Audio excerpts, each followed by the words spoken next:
Everyone, welcome to my channel Bhavani teacher. ఇప్పుడు నేను ఏం చేస్తున్నానంటే వడలు చేస్తున్నాను సింపుల్గా. అయితే ప్రోటీన్ ఫుడ్ కదా, చాలా మంచిది. పచ్చిశనగపప్పు రాత్రి నానబెట్టాను, 1 కప్పు నానబెట్టి ఇలాగా మిక్సీ జార్లో వేసాను అనమాట. చూడండి, బాగా నానింది చక్కగా.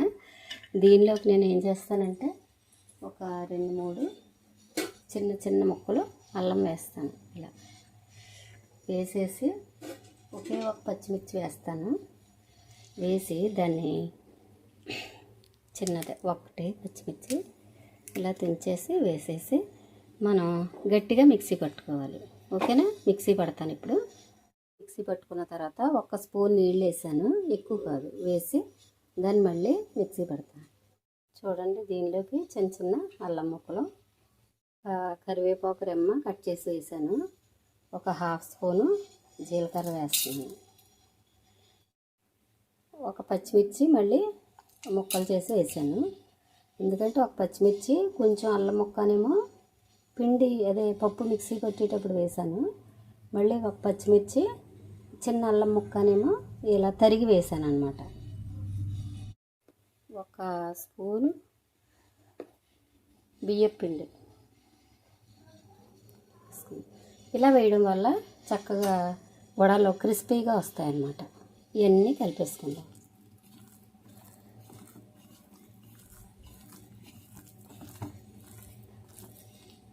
మనం సాల్ట్ వేసుకుందాం. ఎందుకంటే ముందు వేగిపోవడం కారణం ఏంటంటే పిండి మిక్సీ పట్టేటప్పుడు సాల్ట్ కానీ వేసుకొని మిక్సీ పడితే అది లూజ్ అయిపోద్ది పిండి. అందుకని ఇలాగ లాస్ట్ అన్నీ కలిపేసుకున్న తర్వాత మనం ఇలాగ సాల్ట్ వేసుకొని కలుపుకోవాలి. ఇప్పుడు మనం కలుపుకున్న పచ్చిమిర్చి అల్లం ముక్కలు జీలకర్ర కలిపిన పిండిని ఇలాగా ఒక చేత్తో కొంచెం కొంచెం పిండి తీసి ఇలా ప్రెస్ చేసి చక్కగా బాగా కాగిన ఆయిల్లో విడిచిపెట్టాలన్నమాట. ఈ వడలు చాలా రుచిగా ఉండటమే కాదు, వీటితో పాటు మనం కర్రీ కూడా చేసుకోవచ్చు. వడల్ని టిఫిన్గా తినొచ్చు, తర్వాత సైడ్ డిష్గా తినొచ్చు, తర్వాత మనం కర్రీ కూడా చేసుకోవచ్చు.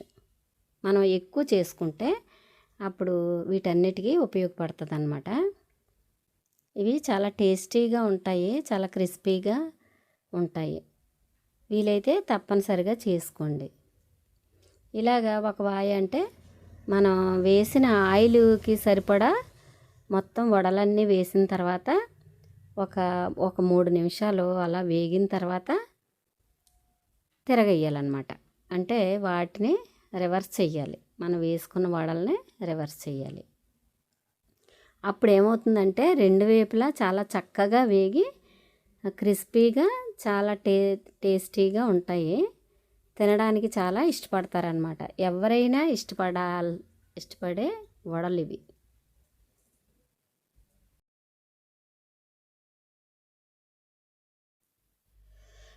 ఇప్పుడు ఒకవైపు వేగినాయి కదా, వీటిని మళ్ళీ వెనక్కి తిప్పుకుందాం. మనం వేసిన వడల్ని ఒక సైడు బాగా కాలినాయి కాబట్టి వెనక వైపు కూడా కాల్చుకుందాం అనమాట. అంటే వేగుతాయి, బాగా వేగుతాయి. ఇలాగా వెనక్కి తిప్పితే వాటిని మనం చక్కగా అన్నిటినీ కూడా వెనక్కి తిప్పి మళ్ళీ ఒక 3-4 నిమిషాలు వేగనిద్దాం ఆయిల్లో.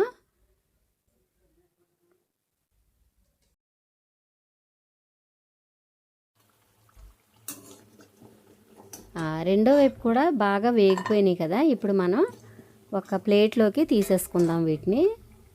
ఈ వేగిన వడల్ని ఒక ప్లేట్లోకి తీసేసుకుని చక్కగా ఒక 2 మినిట్స్ తర్వాత, లేకపోతే వెంటనే వేడివేడిగా కూడా మనం సర్వ్ చేసుకోవచ్చు. ఇలాగే తినేయచ్చు, లేదంటే ఏదైనా చట్నీతో సర్వ్ చేసుకోవచ్చు. వీటికి టమాటా చట్నీ కానీ, ఉల్లి చట్నీ కానీ, లేకపోతే పల్లీ చట్నీ కానీ, అల్లం చట్నీ కానీ, ఏదైనా కానీ సూపర్గా ఉంటుంది.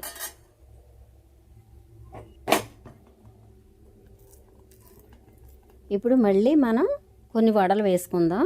ఒక వాయి తీసేసాం కదా, రెండో వాయి వేసుకుందాం. ఇప్పుడు చూడండి, ఇలాగా నేనైతే గారెలు కానీ వడలు కానీ లేకపోతే పునుగులు కానీ ఏవైనా సరే ఒక చేతితోనే వేస్తాను. రెండో చెయ్యి ఉపయోగించే అలవాటు లేదు నాకు. అందుకని ఇలా వేసుకుంటే బాగుంటుంది. పెద్దవైనా వేసుకోవచ్చు, ఇలా చిన్న చిన్నగా అయినా వేసుకోవచ్చు. ఇలా చిన్నగా వేసుకోవడం వల్ల ఉపయోగం ఏంటంటే మనకి చక్కగా కర్రీ వండుకున్నప్పుడు చాలా అంటే ఉప్పు కారం మసాలాలు పట్టి చాలా టేస్టీగా ఉంటాయి. అందుకని ఈ సైజే బెటర్ అనుకుంటాను నేను.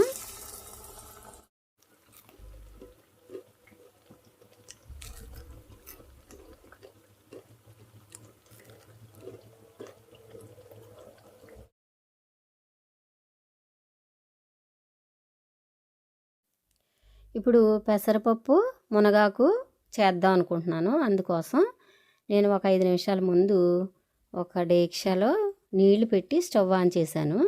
ఇప్పుడు పెసరపప్పు బాగా కడిగి ఎసరు బాగా కాగిన తర్వాత వేస్తున్నాను అనమాట. ఇలా వేసిన తర్వాత మనం దీనిలోకి కొంచెం పచ్చిమిర్చి, మునగాకు, ఒక ఉల్లిపాయ, పసుపు, నూనె వేసుకొని ఉడికిద్దాం. ఓకే, చూడండి ఇప్పుడు ఒక ఉల్లిపాయ, ఒక 5 పచ్చిమిర్చి ఇలాగా కట్ చేసి వేసాను అనమాట. తర్వాత మునగాకు కూడా బాగా కడిగి, చెప్పాను కదా నా టెర్రస్ మీద ఉంది మునగాకు. పప్పులు చేసేటప్పుడు ప్రతిసారి కూడా నేను పప్పులో వేస్తూనే ఉంటాను. అయితే ఇప్పుడు మునగాకు వేసుకుందాం కొంచెం. తర్వాత దానికి ముందు పసుపు, కొంచెం ఆయిల్ వేసుకుందాం. ఎందుకంటే పప్పులో ఆయిల్ వేసి వండటం వల్ల చాలా మెత్తగా ఉడకడమే కాదు, టేస్టీగా ఉంటుంది అన్నమాట.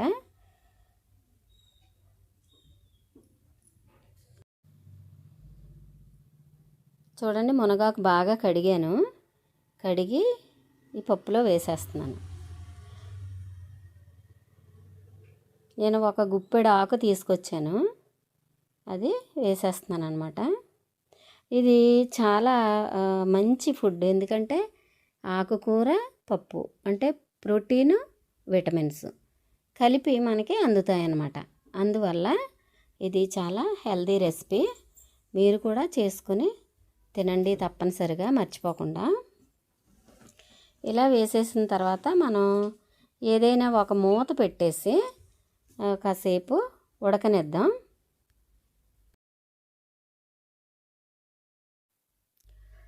ఆకుకూర పప్పు చేస్తున్నాను కదా, దానిలోకి మరి ఏదైనా సైడ్ డిష్ ఉండాలి కదా. అప్పడాలు, వడియాలు ఇలాంటివి ఉండాలి కదా. అందుకని ఏం చేశానంటే ప్రతిసారి అప్పడాలు, వడియాలు ఎందుకని ఈరోజు వడలు చేశానన్నమాట సైడ్ డిష్గాను. చూడండి ఇప్పుడు పప్పు బాగా ఉడికిపోయింది కదా, కంప్లీట్గా ఉడికిపోయింది. ఈ టైంలో మనం ఏం చేద్దాం అంటే కొంచెం కారం వేసుకుందాం. మొత్తం ఉడికిపోయింది బాగా. కొంచెం పప్పుకు సరిపడా అంటే నేను ఒక ఫుల్ స్పూన్ వేసినట్టు కారం వేసేసి దాన్ని బాగా తిప్పి, తర్వాత కొంచెం ఒక గ్లాసు వాటర్ వేసి లూజ్ చేద్దాం పప్పుని. ఎందుకంటే మరీ చిక్కగా ఉంటే పెసరపప్పు ఇంకా మనం తినే టైంకి ఇంకా చిక్కబడిపోద్ది. కాబట్టి ఒక గ్లాసు వాటర్ వేసి మళ్ళీ కొంచెం సేపు ఉడకనిద్దాం. ఈలోపు అది ఉడికేలోపు మనం పోపు కూడా రెడీ చేసుకుందాం. చూడండి ఒక గ్లాస్ వాటర్ వేస్తున్నాను, వేసేసి దాన్ని కొంచెం సేపు ఉడకనిద్దాం. చాలా టేస్టీగా ఉంటుంది, చాలా అంటే చాలా టేస్టీగా ఉంటుంది. ఇలా మునగాకు పప్పులో వేయడం వల్ల దానిలో వచ్చే కొంచెం వేరే రకమైన స్మెల్ ఉంటుంది కదా, అది ఉండదన్నమాట. చక్కగా పప్పులో వేసిన మునగాకు చాలా ఇష్టంగా తినగలుగుతాము. ఇప్పుడు స్టవ్ ఆన్ చేశాను. ఒక చిన్న తాల్సీ పెట్టి దానిలో ఆయిల్ వేసుకుని నేను పోపుకి రెడీ చేస్తున్నాను. చూడండి అక్కడ చిన్న ప్లేట్లోను జీలకర్ర, మినప్పప్పు, ఆవాలు, కరివేపాకు, ఎండుమిర్చి, వెల్లుల్లి, క్రష్ చేసిన వెల్లుల్లి పెట్టాను. ఇప్పుడు మనం ఆయిల్ కాగిన వెంటనే చక్కగా ఈ పోపులన్నీ వేసేసుకొని వేయించుకుందాం. నేను వడలు వేసిన ఆయిల్ ఉంది కదా, దాన్నే వేస్తున్నాను తాలింపు కోసం. ఒకసారి గారెలు, వడలు ఇలాంటివి ఏమైనా డీప్ ఫ్రై ఐటెం చేసిన తర్వాత ఆ నూనె వెంటనే వాడేసుకోవడం మంచిది. ఎక్కువ రోజులు నిలవ పెట్టకూడదు అనమాట. సాధ్యమైనంత త్వరగా వాడేసుకోవడం మంచిది. సరే 2 స్పూన్లు ఆయిల్ వేసాను. కొద్దిగా నెయ్యి కూడా వేద్దాం, పెసరపప్పు కదా ఇంకా కమ్మగా ఉంటుంది. కొంచెం నెయ్యి వేసుకుని, ఎక్కువ కాదు కొంచెం. ఎందుకంటే పెసరపప్పే ఆల్రెడీ కమ్మగా ఉంటుంది కాబట్టి కొంచెం నెయ్యి వేసుకుంటే ఇంకా అడిషనల్ టేస్ట్ వస్తుంది అనమాట. అందుకని కొంచెమే వేసాను, ఎక్కువ వేయలేదు. ఇప్పుడు ఆయిల్ కాగింది కదా, పోపులన్నీ వేసేసుకుందాం. పప్పు ఒకసారి ఉప్పు చూశాను, అయితే ఇప్పటి వరకు మనం ఉప్పు వేయలేదు. నేను ఉప్పు చూసే వరకు ఉప్పు వేయలేదు అన్న విషయం మర్చిపోయాను. ఇప్పుడు ఉప్పు వేసుకుందాం. పప్పుకు మొత్తానికి సరిపడా ఉప్పు వేసేసుకుందాం. వేసుకొని దాన్ని ఒక్కసారి కలిపేసి ఇప్పుడు పోపు వేసేసుకుందాం. మొత్తం అన్నీ వేసేస్తున్నాను చూడండి. వేసేసి బాగా ఎర్రగా వేయించుకోవాలి, ఇది కంపల్సరీ. అయితే మనం కందిపప్పు అయితేనేమో ఇంగువ కూడా వేస్తాను నేను. పెసరపప్పులో మాత్రం ఇంగువ వేయను, ఓన్లీ వెల్లుల్లి మాత్రమే వేస్తాను. అది వెల్లుల్లి ఫ్లేవరే చాలా టేస్టీగా ఉంటుంది పెసరపప్పుకి, అందుకని ఇంగువ వేయను అనమాట. ఇది బాగా వేగిన తర్వాత మనం ఆల్రెడీ ఉడికించుకున్న పప్పులో ఇది కలిపేసుకుందాం. పోపు కలిపేసి చక్కగా వేడి వేడి పప్పుతో రైస్ తింటే అద్భుతంగా ఉంటుంది. దానికి తోడు మన దగ్గర వడలు కూడా ఉన్నాయి కదా, సైడ్ డిష్గా ఇంకా సూపర్గా ఉంటుంది.